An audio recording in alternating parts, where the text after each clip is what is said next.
అందరికీ సాయిరామండి. మన స్వామి తల్లిగారైన అంటే మాతృమూర్తి అయిన మాతృశ్రీ ఈశ్వరాంబ గారి వర్ధంతి సందర్భంగా మనం ఈ వారోత్సవాలు చేసుకుంటున్నాం కదండి. మామూలుగా చెప్పుకోవాలంటే దేవుడు తర్వాత అన్నాను కానీ కాదండి, కాదు.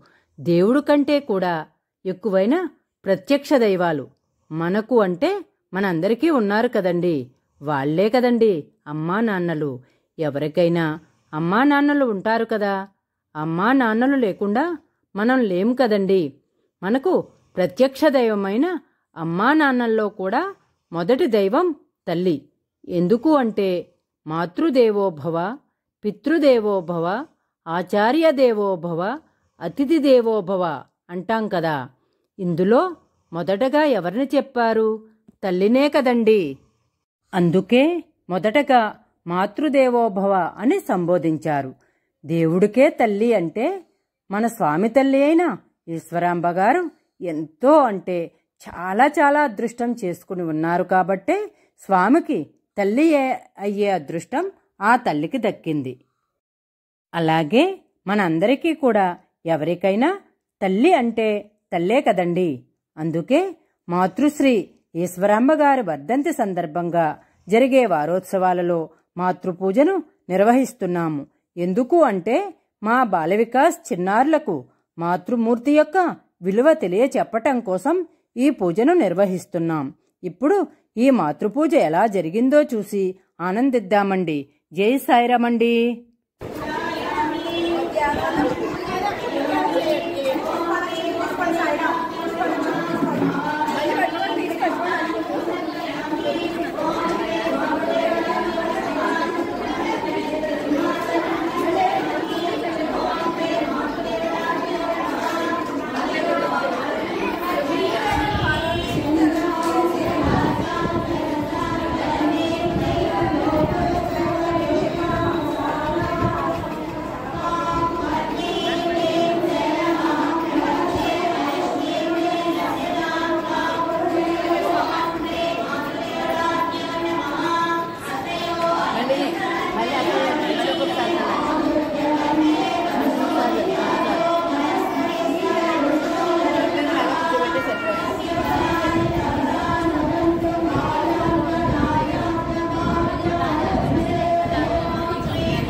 బాగా